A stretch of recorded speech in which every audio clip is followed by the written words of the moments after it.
Hello again from Systema Israel. Today we're going to do two simple drills with and without sticks to see how we can move better and without constraint, without injury. We're going to start with a very simple drill. One person holds the stick, not using his arms, well, using his arms but not using the hand. So from this place, first of all, just give the stick and he gives it back. Yes? One hand, two hands, one hand, underhand, and slowly, the more comfortable we will become with it, we start doing it without the stick stopping. We're not taking the stick, holding it, and then changing it back.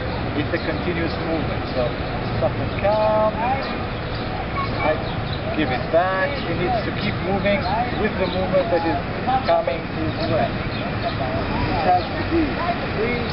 And when you're doing this drill, one of the best things that you can do is make mistakes. Do all sorts of things that are not known to you in order for you to see how you can improvise in movement. And eventually you get to the point where it's like hitting each other, but taking it with your comfort zone. So you're coming to give me and I'm giving it back. Okay? So the way that you feel that you need to hold, that you need to do something like this, it means that you're not comfortable. So you learn to avoid that. Instead, something comes, you don't need to look at it, you can just continue. It doesn't matter where your arms started, it just matters where you are going. You can, in the beginning, focus more on the flat side, and after that you can also go with the pointy part, yeah, like so, which demands a bit more awareness. And of course, don't start with the face if you want to avoid giving a lot of flowers to your orthodontist. So, after we've done this with the stick, we do the same thing without the stick. Your partner is giving you a fist, good, and instead of trying to move it out of the way or something like that, you take it in the exact same way. The body, and you give it back. Now, in this, two things are important. First of all, keep breathing, and from your continuation of breathing, you can avoid reacting with just a part of you, but with your entire body moving with it. It doesn't matter if you succeed, but it does matter that you are able to keep moving. So if you focus on taking down someone, you will go into a technique that can also hurt you or open you to injury from any person's friends, family, or dog. I'll show a few examples. If something comes to you, like here, instead of moving this part, I move my entire body. For my entire body, I can continue in a way that doesn't matter. If something comes in the back and surprise, and it would almost look too easy if you're doing it with your breathing and with your entire body. I'll show once how not to do it. Surprise, fear, yes? You might even get to look like you're doing something important. Yeah, so you count and wow, it looks like you're fighting. But the idea is not to fight. The idea is to do something that's comfortable for you. So if something comes your way, you move. And from here, you need to keep breathing, keep moving. So from here, don't try to move him. Move yourself. This is just a point of contact. But what you can do is place yourself in all of your body. And then it will be really easy to affect the change and release tension in another person. The second drill, we also start with a stick. One person holds one end, the other person holds another.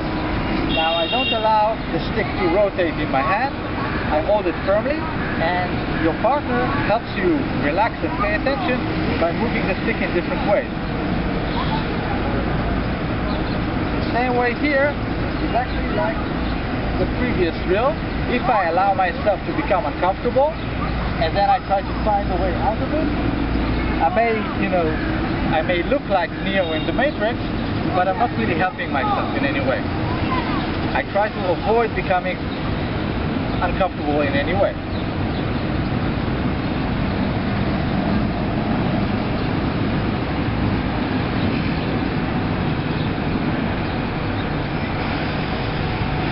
So you allow the other person to keep his discomfort to himself. Now you can also do this drill in a different way, in a different sort of effect way, when one person is on the ground and another is standing. Here.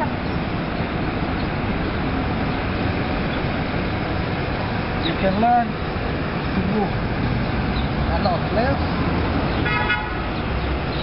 and also if he's pushing it that way, I learn to align my body with the movement, but not to force it, not to follow, but to create. And in this way, you again avoid giving the other person a chance to force his tension on you. After we've done this with the stick, give me your hand. From here, again, don't try with the fingers first, it's very easy to break each other, as you know. From here, again, I move him.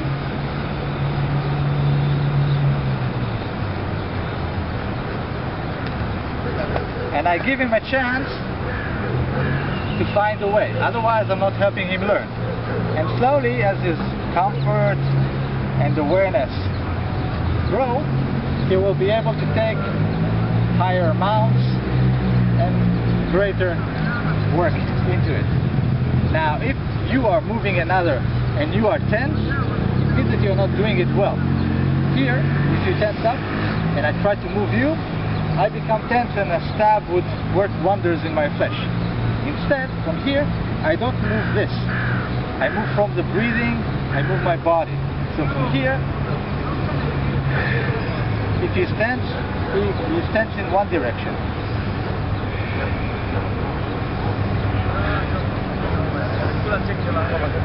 And from here, I can ask for his social security number or anything else that I want to do. So, keep breathing, keep moving, smile, it relaxes the